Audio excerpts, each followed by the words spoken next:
আসসালামু আলাইকুম প্রিয় শিক্ষার্থী, কেমন আছো সবাই? আশা করি সবাই ভালো আছো। আমার অষ্টম শ্রেণীর শিক্ষার্থীরা, তোমরা কেমন আছো? আশা করি তোমরাও ভালো আছো। আল্লাহর রহমতে আমিও ভালো আছি। প্রিয় শিক্ষার্থী, আমি তোমাদের 11 এবং 12 অধ্যায় থেকে এমসিকিউ বা বহু নির্বাচনী প্রশ্ন নিয়ে হাজির হয়েছি। আশা করি সবাই আমার সাথে পাঠে অংশগ্রহণ করবে।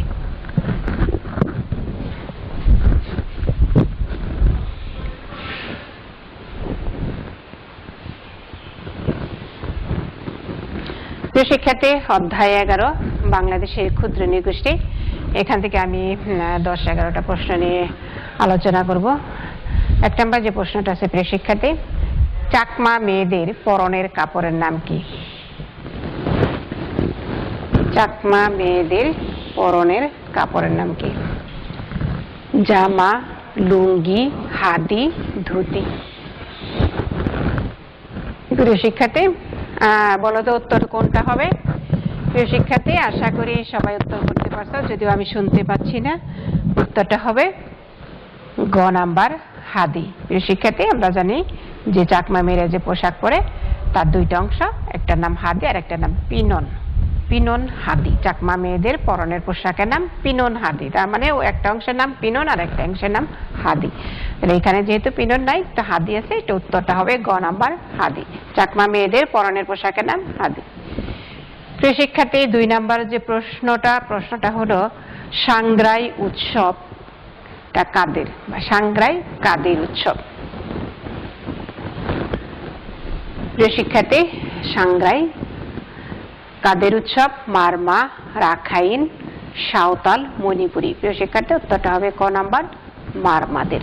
সাংগ্রাই উৎসব মারমাদের। প্রিয় শিক্ষার্থী, মারমারা বছর শেষে 2 দিন এবং নববর্ষের প্রথম 2 দিনে তারা এই সাংগ্রাই উৎসবটা পালন করে থাকে। 3 নম্বর প্রশ্নটা হলো রাখাইনরা কোন জনগোষ্ঠীর লোক? রাখাইনরা কোন জনগোষ্ঠীর লোক? তুর্কি, পশতু, মঙ্গোলীয়, ককেশীয়। প্রিয় শিক্ষার্থী, উত্তরটা হবে গ নাম্বার, মঙ্গোলীয়। রাখাইনরা হলো মঙ্গোলীয় জনগোষ্ঠীর লোক। 4 নম্বর প্রশ্নটা হলো পিতৃতান্ত্রিক পরিবার রয়েছে যে সকল ক্ষুদ্র জাতিসত্তার মধ্যে? প্রিয় শিক্ষার্থী, আমরা জানি যে সব ক্ষুদ্র নৃগোষ্ঠী বাংলাদেশে বসবাস করে, তাদের মধ্যে কোনো কোনো নৃগোষ্ঠীরা পরিবার হলো পিতৃতান্ত্রিক, আবার কোনো কোনো ক্ষুদ্র গোষ্ঠীর পরিবার হলো মাতৃতান্ত্রিক। তাহলে এখানে যে বহুপদী প্রশ্নটা করা হয়েছে, যে পিতৃতান্ত্রিক পরিবার রয়েছে যে সকল ক্ষুদ্র জাতিসত্তার মধ্যে, এখানে গারো আছে 1 নম্বরে। প্রিয় শিক্ষার্থী, 1 নম্বর আছে গারো, 2 নম্বরে চাকমা, 3 নম্বরে সাঁওতাল। প্রিয় শিক্ষার্থী, আমরা জানি যে গারোরা হলো মাতৃতান্ত্রিক। তাহলে উত্তরটা হচ্ছে চাকমা এবং সাঁওতাল। চাকমা এবং সাঁওতাল 2 এবং 3। তাহলে উত্তরটা হচ্ছে গ নাম্বার, 2 এবং 3। চাকমা এবং সাঁওতালরা পিতৃতান্ত্রিক পরিবার। প্রিয় শিক্ষার্থী, এখানে একটা উদ্দীপক দেওয়া আছে। উদ্দীপকের আলোকে প্রশ্ন আছে। আমরা আগে উদ্দীপকটা জানি, তারপরে এর আলোকে উত্তরগুলো করার চেষ্টা করতে হবে। বাংলাদেশের উত্তর পূর্বাংশের কিছু ক্ষুদ্র নৃগোষ্ঠী রয়েছে যাদের নাক চ্যাপ্টা প্রকৃতির এবং অনেকেরই চুল খাড়া দেখা যায়। অর্থাৎ এখানে তাই ক্ষুদ্র নৃগোষ্ঠীর চেহারার আকৃতি বর্ণনা দেওয়া হয়েছে যে নাক তাদের চ্যাপ্টা আর চুলগুলো খাড়া, সোজা। প্রশ্ন হলো, এই উদ্দীপকের আলোকে যে প্রশ্নটা হলো যে উদ্দীপকে নিচের কোন এলাকার নৃগোষ্ঠীর প্রতি ইঙ্গিত করা হয়েছে? রাঙ্গামাটি, খাগড়াছড়ি, বান্দরবান না ময়মনসিংহ? প্রিয় শিক্ষার্থী, যেহেতু নাক চ্যাপ্টা এবং চুল খাড়া, কাজে এরা হবে এই ময়মনসিংহ এলাকার লোক। উত্তর হবে ঘ, ময়মনসিংহ। এদিকে আছে তো গারো, চাকমা, এরাই হল ময়মনসিংহ এলাকার ক্ষুদ্র নৃগোষ্ঠী।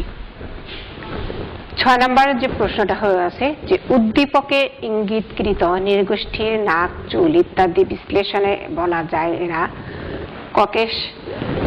ককেশয়েড জাতি, মঙ্গোলয়েড জাতি, নিগ্রোয়েড জাতি, ইউরোপয়েড জাতি। প্রিয় শিক্ষার্থী, এটার উত্তর হবে মঙ্গোলয়েড। খ নাম্বার উত্তর। এই নাক চ্যাপ্টা, চুল খাড়া বা সোজা, এই বিশ্লেষণে দেখা যায় যে এরা হলো মঙ্গোলয়েড জাতি। 7 নম্বর যে প্রশ্নটা আছে হলো মাহারি শব্দটি কোনটিকে নির্দেশ করে? মাহারি তার মানে মাহারি শব্দের অর্থ কি? মাহারি শব্দের অর্থ হলো যে শিক্ষার্থী মাতৃগোত্র, অর্থাৎ যেসব নৃগোষ্ঠীরা বংশগণনা মায়ের দিক থেকে করা হয়, মাতৃগোত্রের ভিত্তিতে করা হয়, আর তারাই এই মাহারি শব্দটি ব্যবহার করে থাকেন। প্রিয় শিক্ষার্থী, যে মায়ের দিক থেকে বংশগণনা যেসব ক্ষুদ্র নৃগোষ্ঠীরা করে তারা মাহারি শব্দটা ব্যবহার করে থাকেন। মাহারি শব্দটার অর্থ হলো মাতৃগোত্র। তাহলে উত্তরটা হবে ঘ। 8 নম্বর প্রশ্ন হলো গারোদের প্রধান উৎসব কোনটি? 8 নম্বরের প্রশ্নের উত্তর হলো ওয়ানগালা। গারোদের প্রধান উৎসব হলো ওয়ানগালা। তারা এই গারোরা ওয়ানগালা উৎসবটা বছরে বিভিন্ন সময় উদযাপন করে থাকে।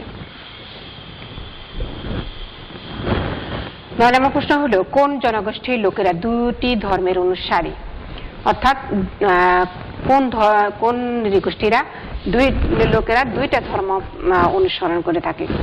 এটা হলো 9 নম্বরের উত্তর হবে সাঁওতালরা। এই সাঁওতালরা দুটি ধর্মের অনুসারী। কেউ কেউ এই দুটি ধর্ম এখানে হিন্দু ধর্ম এবং বৌদ্ধ ধর্মের অনুসারীরা। কেউ হিন্দু ধর্ম পালন করে, কেউ আবার বৌদ্ধ ধর্ম পালন করে।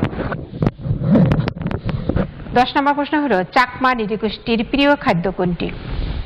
আর চাকমা নৃগোষ্ঠীর প্রিয় খাদ্য কোনটি? এটা ভাত, শাকসবজি, বাঁশকরল না মেওয়া? প্রিয় শিক্ষার্থী, এটার উত্তরটা হবে বাঁশকরল। বাঁশকরল তার মানে হইল চাকমা নৃগোষ্ঠীরা যে যখন কচি বাঁশ মাটির নিচ থেকে প্রথম বের হয়, কচি বাঁশ নরম থাকে, সেই নরম বাঁশটা এরা রান্না করে বিভিন্ন প্রসেস করে এরা খায়। এটা এদের খুবই প্রিয় খাবার। তাহলে চাকমা নৃগোষ্ঠীর প্রিয় খাদ্য হলো বাঁশকরল। 11 নম্বর প্রশ্ন হলো চাকমা মহিলাদের তৈরিকৃত কাপড়ের নাম কি? চাকমা মহিলাদের তৈরিকৃত কাপড়ের নাম কি? ফুলগাদি, পিনন, হাদি, দকমান্দা। যে শিক্ষার্থী, এটার উত্তর হবে ফুলগাদি। চাকমা মহিলারা যে কাপড় তৈরি করে সেটার নাম হলো ফুলগাদি। প্রিয় শিক্ষার্থী, এবার আমি আলোচনা করব অধ্যায় 12।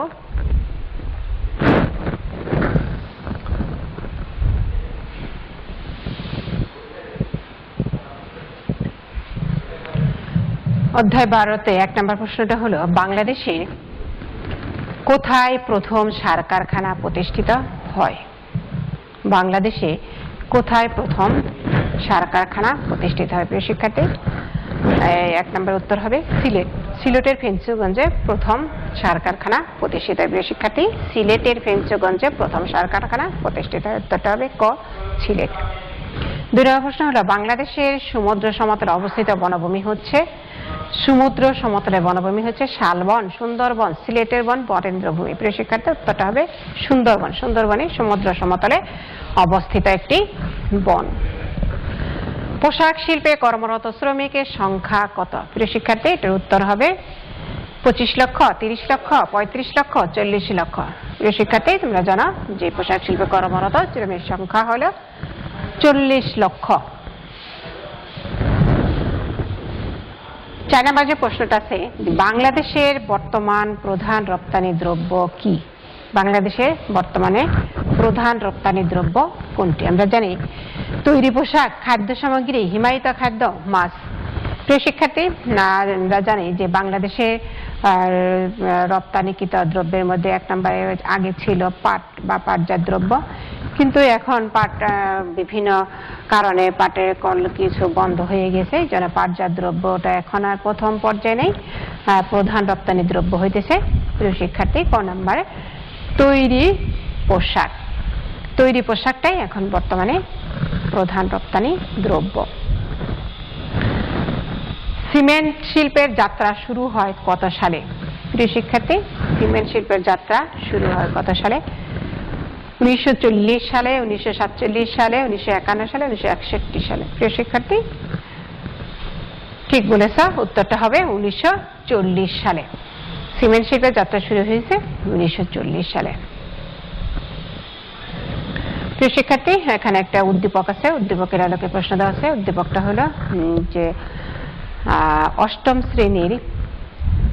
শ্রেণীর ছাত্র ইপ্তি প্রিয় শিক্ষার্থী, এখানে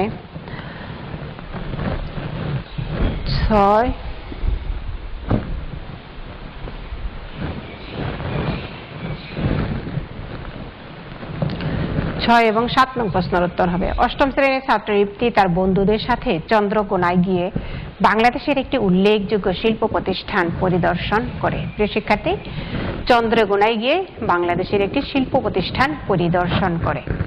এখন প্রশ্ন হলো যে ইফতির দেখা শিল্পটি কত সালে প্রতিষ্ঠিত হয়েছে। এখন প্রিয় শিক্ষার্থী, আগে তোমাদের চিন্তা করতে হবে যে ইফতি কোন প্রতিষ্ঠান ভ্রমণ করেছে। এখন চন্দ্রকোনায় কোন শিল্পটা আছে। প্রিয় শিক্ষার্থী, আসলে মূলত চন্দ্রকোনায় একটা কাগজ কল আছে। তাহলে কাগজ কলটা প্রথম কাগজ কল কোন সালে প্রতিষ্ঠিত হয়েছে? উত্তরটা হবে 1953 সালে। খ নাম্বার, চন্দ্রকোনায় যে কাগজ কলটা প্রতিষ্ঠিত হয়েছিল সেটা 1953 সালে প্রতিষ্ঠিত হয়েছে। উত্তরটা হবে খ, 1953। উক্ত শিল্পের প্রধান কাঁচামাল কি? প্রিয় শিক্ষার্থী, যেহেতু কাগজ শিল্প, সে কাগজ শিল্পের কাঁচামাল উত্তরটা কি? স্থানীয় বাঁশ, স্থানীয় বেত, স্থানীয় আখের ছোবড়া। প্রিয় শিক্ষার্থী, যেহেতু এটা চন্দ্রকোনা ওখানে আখের ছোবড়াটা ওখানে পাওয়া যায় না। প্রিয় শিক্ষার্থী, স্থানীয় আখের ছোবড়া এখানে নেই, ওখানে স্থানীয় বাঁশ এবং স্থানীয় বেত দিয়ে এই চন্দ্রকোনার কাগজ কলটা প্রতিষ্ঠিত হয়েছে। কাজে উত্তরটা হবে 1 এবং 2। স্থানীয় আখের ছোবড়া, এই আখের ছোবড়াটা প্রিয় শিক্ষার্থী এটা উত্তরবঙ্গে যে কাগজের কল আছে পাবনা পাকশি কাগজের কলটায় আখের ছোবড়া ব্যবহার করা হয়, কিন্তু এই চন্দ্রকোনার কাগজের কলে এখানে আখের ছোবড়া ব্যবহার হয় না। কাজে উত্তর হবে 1 এবং 2। ক নাম্বার উত্তর হবে 1 এবং 2। 8 নম্বর প্রশ্নটা হলো বাংলাদেশে ইউরিয়া সার কারখানার সংখ্যা কত? বাংলাদেশে ইউরিয়া সার কারখানার সংখ্যা কত? 6টি, 8টি, 17টি, 76টি। প্রিয় শিক্ষার্থী, ইউরিয়া সার কারখানা বাংলাদেশে আছে 6টি। উত্তরটা হবে ক, 6টি। 9 নম্বর প্রশ্নটা হলো কত সালে কর্ণফুলী কাগজ কল স্থাপিত হয়? কর্ণফুলী কাগজ কলে যে চন্দ্রকোনা যে কাগজ কলের কথা বলা হয়েছে ওটাই 9 নম্বর যে উত্তরটা হবে 1953 সালে কর্ণফুলী কাগজ কল প্রতিষ্ঠিত হয়েছে। উত্তর হবে খ, 1953 সালে। প্রিয় শিক্ষার্থী, সর্বশেষ প্রশ্নটা হলো 10 নম্বর, শিল্প বিকাশের জন্য কোনটি অধিক গুরুত্বপূর্ণ? শিল্প বিকাশের জন্য কোনটি অধিক গুরুত্বপূর্ণ? উদ্যোগ, শ্রমিক, সমাজতন্ত্র, কৃষি উন্নয়ন। প্রিয় শিক্ষার্থী, ঠিক বলেছে, উত্তরটা হবে ক, উদ্যোগ। প্রিয় শিক্ষার্থী, আমরা জানি যে শিল্প কারখানায় শ্রমিকও কিন্তু প্রয়োজন, কিন্তু এখানে প্রশ্নটা হচ্ছে অধিক গুরুত্বপূর্ণ। যদি উদ্যোগ গ্রহণ না করা হয়, শ্রমিক তো পরের পর্যায়ের কাজ। উদ্যোগ না থাকলে, শিল্প কারখানা প্রতিষ্ঠিত না হলে তো শ্রমিকের কোনো দরকার নাই। কাজে প্রথম যে বিষয়টা আসবে সেটা হবে উদ্যোগ। তাহলে শিল্প কারখানার জন্য কোনটি অধিক গুরুত্বপূর্ণ? উত্তরটা হবে ক, উদ্যোগ।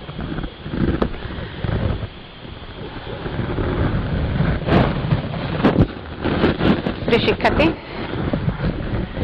আশা করি সবাই প্রশ্নগুলো বুঝতে পেরেছ।